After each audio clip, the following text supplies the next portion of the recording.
Alright guys, welcome to today's video. If you're into gaming and you're interested in the latest PlayStation news, rumours and leaks, go ahead and hit that subscribe button and join the gaming community here on YouTube. Okay, so we're going to start off with Naughty Dog. Several articles are referring to the fact that Naughty Dog's next game is going to have a rather different style of gameplay instead of their traditional style of games, and I'll explain what I mean. There are lots of gamers waiting for Naughty Dog's next project, especially given the studio has yet to release a completely new game this console generation. Their most recent titles have been remakes or remasters such as The Last of Us 1 rather than fresh IPs or brand new sequels. We haven't seen anything outside of the Last of Us universe from Naughty Dog in several years, so whenever we hear anything of Naughty Dog's next new game, there's always a heightening anticipation for whatever they have got planned, because we know what the quality of Naughty Dog Studios is. We know the quality of their games generally sets a new benchmark. Now, I briefly mentioned this on another video from a few days ago, but a recent report by Ben Hansen from the Minimax show has people excited to learn more about what the studio is working on. Hansen shared that a source familiar with the development of Naughty Dog's upcoming game, the source has hinted at something substantial, something around focusing on player freedom, which is basically referring to some kind of a open world game mechanic, or certainly a game which is far more open rather than the linear progression of their previous games like The Last of Us and Uncharted franchises, which generally follow a linear path, and apart from limited exploration within a certain confined area,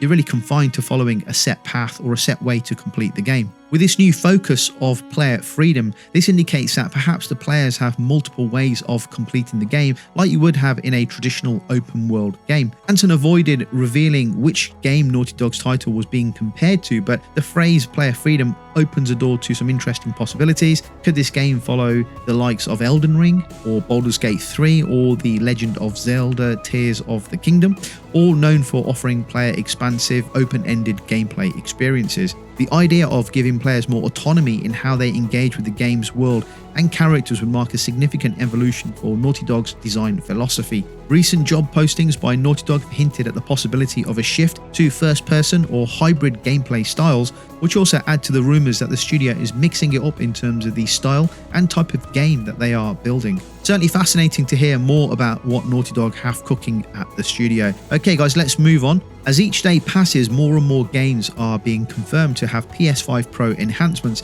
This time it's the turn of Alan Wake 2. Remedy Entertainment has announced exciting upgrades for Alan Wake 2, which will see survival horror game enhancements for the PS5 Pro. The game takes full advantage of the PS5 Pro's capabilities, offering significant graphical and performance improvements that weren't available on the standard PS5 version of the game. Alan Wake 2 already impressed critics and players when it launched late in 2023, but Remedy has gone the extra mile to make sure that the PS5 Pro owners get an even better gaming experience. One of the biggest additions is the introduction of ray tracing, a feature that will significantly enhance the game's visual fidelity, especially in its quality mode. In quality mode, players can expect a 30 FPS experience paired with stunning ray-traced reflections and shadows, with the game running at a native 4K resolution. So here's a breakdown of what the new quality mode offers on the PS5 Pro. You get 30 frames per second with ray tracing enabled, ray-traced reflections, opaque and transparent surfaces, and 4K output resolutions. For those prioritizing smoother gameplay, the PS5 Pro's performance mode allows for 60 frames per second while maintaining higher render and output resolutions than the base PS5. So players will notice much improved image stability, fog effects, volumetric lighting, and enhanced shadow accuracy. The performance mode will offer 60 FPS at enhanced resolutions, similar render quality to the base PS5 quality mode, and 4K output resolutions. These upgrades are part of a free anniversary update that also enhances the game's DualSense features, making the experience even more immersive. As PS5 Pro owners gear up for a more polished survival horror experience, it's clear that Alan Wake 2 is setting a benchmark for how games can leverage next-gen hardware for both visual and fluid gameplay. Some fantastic improvements on the Pro for Alan Wake 2. This is another game that's on my list of physical games to get once the Pro comes out in November. Fantastic. Okay guys, if you're enjoying the video and the content on the channel, don't forget to hit that like button That really helps out a massive amount. If you're into gaming and you love staying up to date with PlayStation news, rumors and leaks, be sure to drop your thoughts in the comments down below. Again, that feedback really helps the channel. And if you want to go the extra mile and support me as a content creator, consider becoming a channel member and unlock some exclusive perks just for yourself. Thanks for watching and for all your support on the channel. Let's move on. In a surprising move, Netflix has reportedly shut down its AAA game development studio called Team Blue, which was intended to be a key player in the company's ambitions to break into large-scale game production.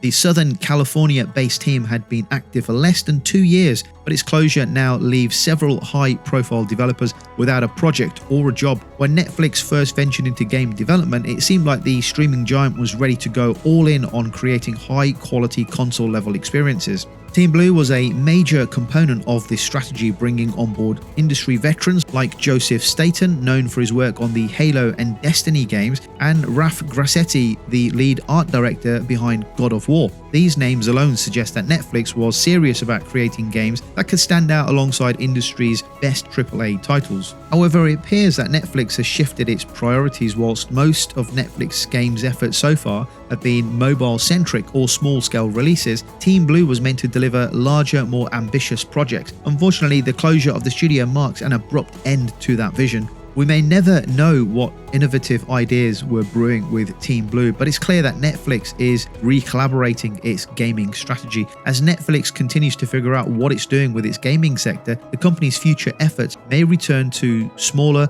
more mobile-focused games that have populated its catalogue so far. The closure of Team Blue is a sobering reminder that even with top-tier talent, success in the gaming industry is far from guaranteed. Yet again, we see a major company, this time Netflix, thinking they can just buy talent and set up a AAA game studio to make AAA games or large-scale games. It's really not that simple. We saw that with Google Stadia, which of course, for a number of reasons, Stadia closed down in the end. However, Google set up their own AAA Google Stadia games development studio, and that studio had several leading AAA game development individuals, people from the gaming industry all joined that division. They were looking to develop large-scale AAA games for its platform, and within 2 years, it closed down. Developing video games is not easy, especially those AAA games which take years to come together. The art of creating video games doesn't just happen if you throw money at it hoping that it's going to work. Lots of companies have tried and failed. It takes years of nurturing the studios, developing talent, yes, sometimes bringing in talent from outside to help grow. It's about understanding the gamers and knowing what kind of games they like, and it's about knowing the gaming industry and how it works financially. All of this takes time, and sadly, with spiraling game development costs, time is of the essence. Many companies are realizing that they're not getting a return on their investment anytime soon, and as a result, they are shutting down, hence the situation with Netflix and their gaming division. Anyway, let's move on to some more positive news. Rockstar Games might be working on a native PS5 port of Red Dead Redemption 2. This is according to a new leak that has reignited speculation about the future of the critically acclaimed title. This rumor comes from a LinkedIn profile of Emma Anderson, who is a production coordinator at Rockstar. Emma mentioned on her previous work on Red Dead Redemption PS5 and Switch. Now, given that Red Dead Redemption 2 was originally launched for PS4 and Xbox One in 2018, ever since 2020 fans have been hoping for a current-gen upgrade. Although a PS5 patch for Red Dead Redemption 1 recently added 60 frames per second support, there has yet to be an official confirmation for Red Dead Redemption 2's current-gen release. Anderson's LinkedIn mention has led to many to speculate that Rockstar may be quietly working on the PS5 version of the game, possibly leveraging the capabilities of the PS5 Pro. It remains to be seen whether this leak will translate into an official announcement, but if Rockstar does proceed with the PS5 port, fans can likely expect enhanced graphics, higher frame rates, and other performance boosts. Given the size and scope of Red Dead Redemption 2, the PS5 Pro could offer the definitive version of this Western epic adventure. I really hope this is true. I would like to play a Pro enhanced version of Red Dead Redemption 2. Oh my god, can you imagine how good the game would look? Unbelievable.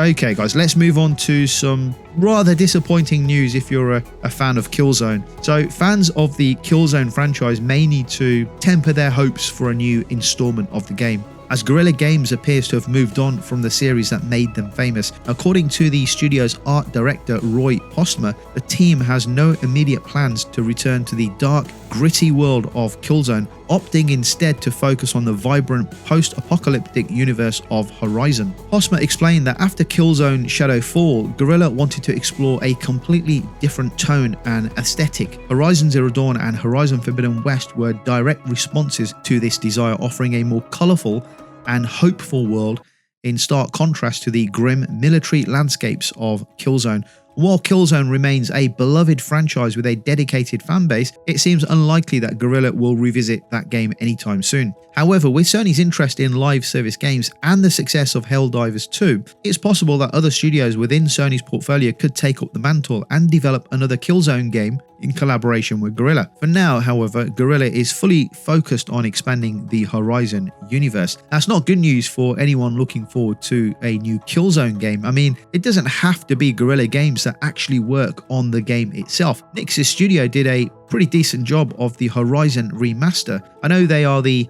port to PC studio, but actually they did a lot of redevelopment work on the Horizon remaster, and since they have already collaborated with Guerrilla Games, there seems to be a good working relationship between the studios. They get one another, they know how each other work. It would be good for them to maybe, I mean, I don't know the ins and outs of how these things work, but it would have to be down to Sony, I guess, to see if they would greenlight a Killzone relaunch or make a remake or a remaster of Killzone. But certainly would like to see this game come back. We can only hope and pray. Let me know your thoughts in the comments down below about the topics we've discussed today in the video. Thank you for watching. If you like the video, give it a thumbs up, and I'll catch you on the next video.